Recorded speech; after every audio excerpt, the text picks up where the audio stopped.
Yassus and welcome to Vasily's garden, folks. I'm playing with my rocket. I didn't mean it like that. I'm playing with rocket. That's what I'm talking about. And the dogs are playing with each other, and Kara's not happy with him. Anyway, we've got Rocket here. Now, this has been growing as a seedling, and I've left him in the punnet for too long. This is a little maxi pot here, and you can see they've webbed themselves really quite intensely at the bottom. Now, in the past, well, not even in the past, at times what I could say to you is use a simple knife to cut through the middle of them if they're a little bit dense, and that's only if they're not overgrown and compacted the way they are at the moment. But in this case here, we're not going to be able to use a knife because as they are at the moment, they're overlapping everywhere. And if I was to throw a knife down the middle of that to cut them apart, it'll basically tear most of the roots off on some of the plants, and I'll lose some of the little seedlings.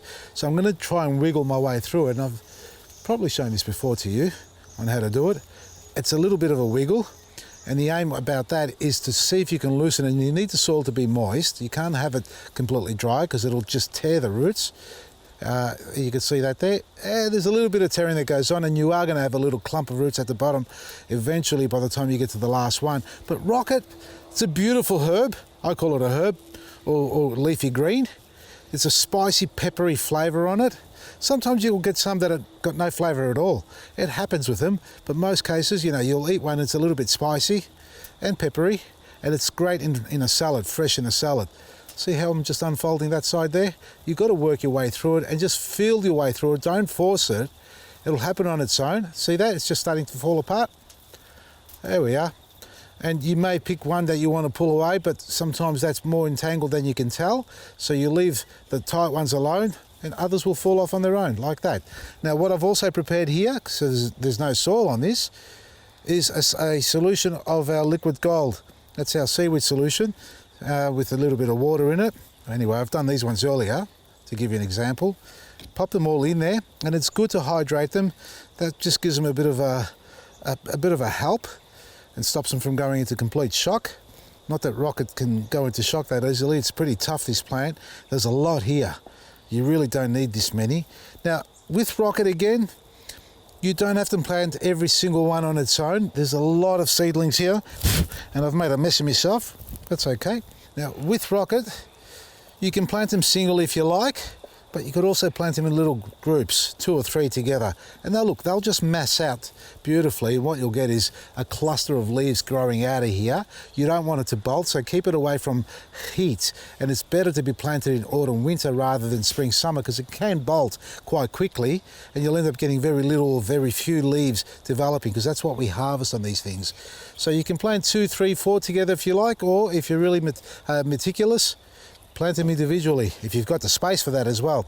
About 20 centimetres apart, comfortable. You can go 30 or 40, but 20 is comfortable. And again, 3 or 4 together saves on the space, and harvest on a regular basis.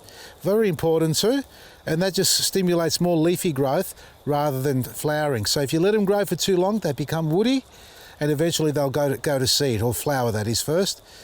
And we're still pulling these apart. And this is what I mean about a clump at the bottom. See that clump there?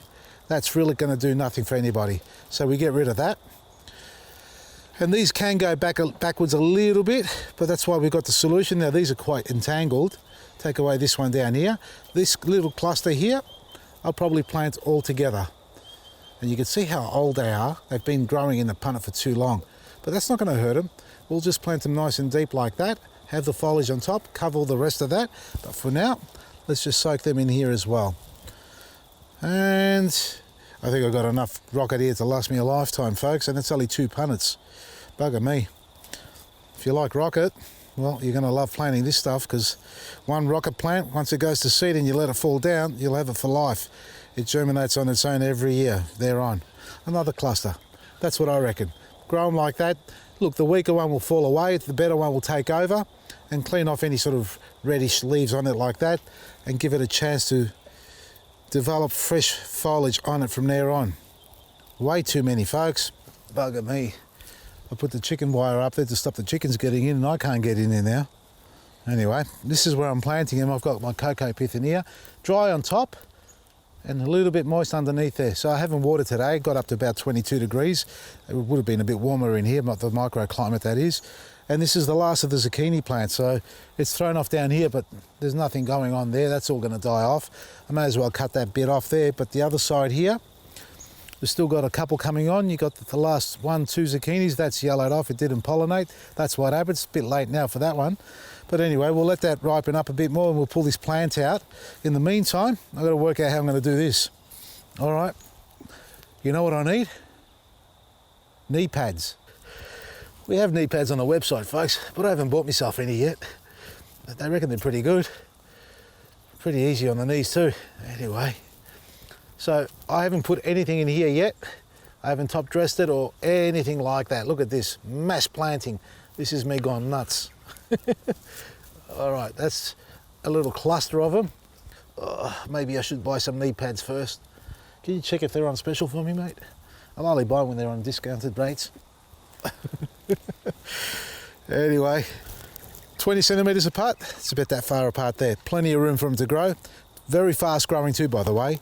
And very, well, I keep thinking about knee pads now. Can't help it.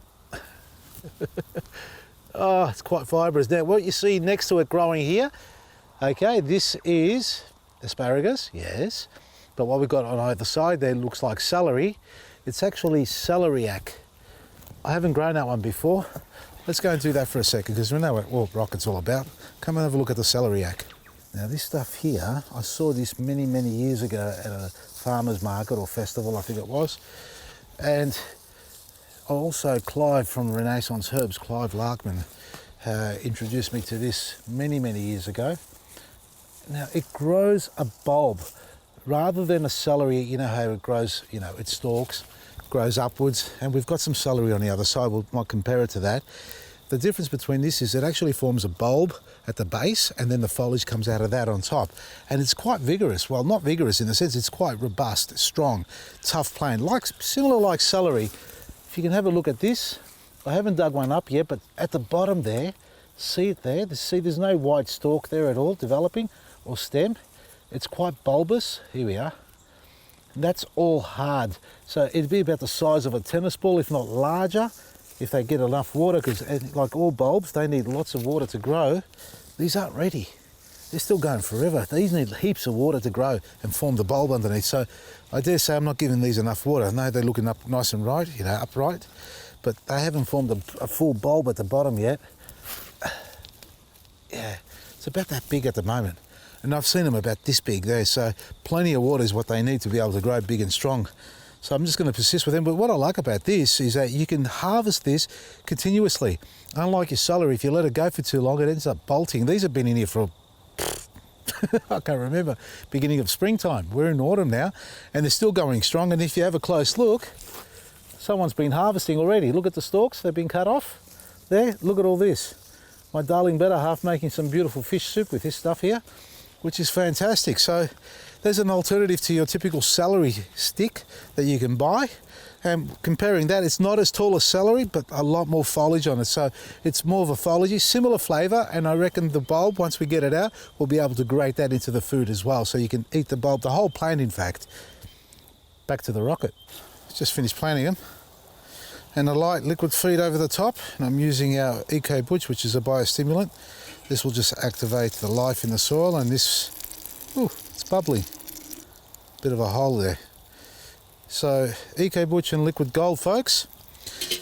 Get your rocket in if you haven't done so already.